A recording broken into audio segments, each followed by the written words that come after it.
امروز میخوایم بریم سراغ انیمیشنی که هیچ وقت قدیمی نمیشه. حتی اگه همین الانم براتون پخشش کنن میشین و با لذت تماشا میکنین. تو این برنامه میخوایم بریم سراغ فکت های شرک. Princess, where are you? It's very spooky in here. I'm playing no games.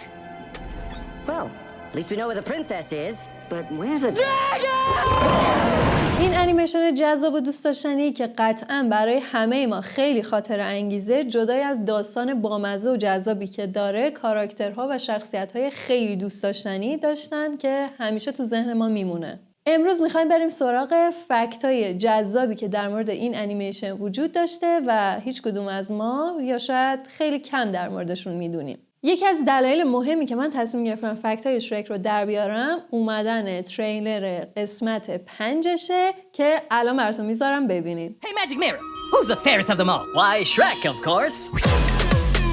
Oh, Dad! Woohoo, Mom and Light. Who's making this stuff? سلام، چطورین؟ من کیمیام. به منطقه من و کانال خودتون خیلی خیلی خوش اومدین. برای اینکه ویدیوهای بعدیمو از دست ندین یادتون نره که کانالمو سابسکرایب کنین.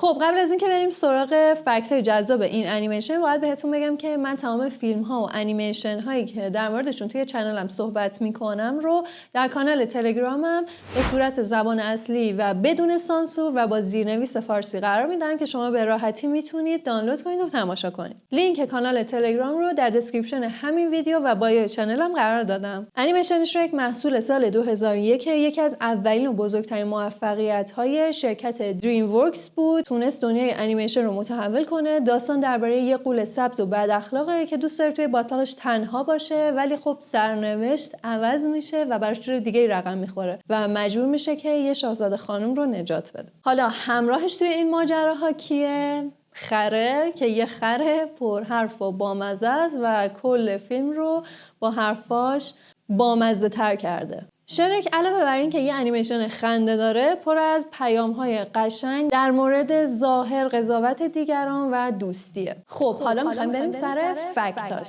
فکت اول، شرک قرار بوده که یه انیمیشن ساده و سنتی باشه. اوایل استودیوی دریم ورکس تصمیم داشت که شرک رو با سبک 2D بسازه و این حالت 3D رو نداشته باشه، اما بعد از موفقیتی که توی انیمیشن توی استوری در ساخت یک انیمیشن 3D به دست آوردن، از تکنیک‌های 3D استفاده کردن و اونو در مورد داستان شرک هم پیاده کردن و خب دیدیم که چه جوری دنیای انیمیشن با این دوتا متحول شد. فکت دوم، صدا پیشه شرک وسط پروژه تغییر کرد. در ابتدا قرار بود که آقای کریس فارلی برای صدا پیشگی شرک انتخاب بشه و حتی بیشتر دیالوگ‌ها رو هم باهاش ضبط کرده بودن، اما متاسفانه ایشون مرگ غیر منتظره‌ای داشتن و آقای مایک مایرز، اگه اشتباه نکنم تلفظ فامیلش رو، جایگزینشون شدن و صدای شرک رو خلق کردن. فکت سوم، مایک مایرز 2 بار صدای شرک رو صداگذاری کرد. خب با توجه به اینکه همه ماها نسخه دوبله شده احتمالاً گلوری اینترتینمنت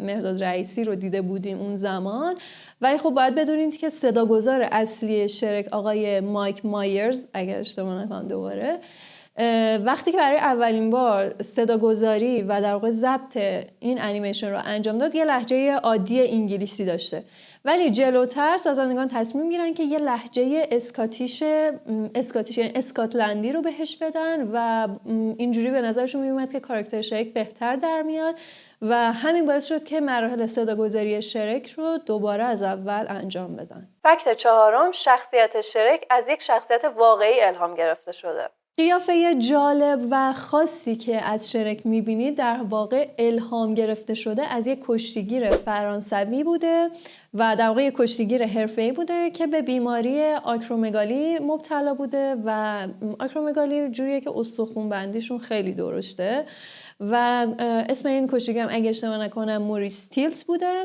و خلاصه این کاراکتر رو از ایشون الهام گرفتن. فکت پنجم، این انیمیشن برنده بهترین انیمیشن در آکادمی اسکار برای اولین بار شد. سال 2002 آکادمی اسکار تصمیم گرفت که جایزه تحت عنوان بهترین انیمیشن رو اختصاص بده که خب شرک اولین انیمیشنی بود که این جایزه رو دریافت کرد. فکت ششم، لورد فارکواد بر اساس مدیر سابق دیزنی طراحی شد. خیلی جاها اعلام شد که کاراکتر لورد فارکواد در واقع همون پادشاه کوتوله‌ای که رقیب عشقی در واقع شرک بود توی قسمت اول شرک، بر اساس کاراکتر مدیر وقت دیزنی ساخته شد، چون اون زمان کارکنای شرکت دریم ورکس با مدیر دیزنی رابطه خوبی نداشتن و اگه اشتباه نکنم اسم این مدیر وقت دیزنی آقای مایکل آیزنر بوده. نه دیگه، مثلا اگه هم شکایتم کردم میگفتم آقا ما کاری به تو نداریم، ما یه چیز خیالی طراحی کردیم، اگه تو فکر میکنی شبیهشه این تصور توه دیگه، به ما ربطی کاری ندارن، انیمیشنه دیگه. فکت هفتم، خره هم از یک الاغ واقعی طراحی شده. چهره دانکی یا همون خره خودمون از روی یه الاغ واقعی که توی کالیفرنیا بوده و اسمش هم پری بوده اگه اشتباه نکنم مدل سازی و طراحی شده و گفتن که خیلی جزئیاتی که میخواستن برای خره طراحی کنن رو از روی این الاغ ایده گرفته بودن. و جالب بدونید که چند وقت پیش هم خبرش در اومد که متاسفانه پری دوست داشتنی رو از دست دادیم و فوت کرده. فکت هشتم، یه عالمه شوخی جنسی در بطن این انیمیشن هست. نه من نه شما باور نمی کنیم که این انیمیشنی که زمان بچگی ما پخش می شد و انقدر دوستش داشتیم پر از تیکه های مثبت 18 بوده. خب ماها که چون نسخه دوبلش رو دیده بودیم قطعا این چیزا رو متوجه نمی شدیم. شاید الان اگه نسخه زبان اصلیش رو ببینیم متوجه بشیم، ولی مثلا گفته شده که صحنه‌ای بوده که شرک درباره اندازه قصر لورد فارکواد به خودش یه تیکه میندازه. یعنی احتمالاً قصرش کوچولو بوده مثل خودش، همچین چیزی دیگه. فکت نهم، شرک انقدر مشهور شد که وارد پیاده‌روی مشاهیر هالیوود شد. در سال 2010 شرک به عنوان اولین شخصیت انیمیشنی غیر دیزنی ستاره مخصوص خودش رو در پیاده‌روی مشاهیر هالیوود دریافت کرد.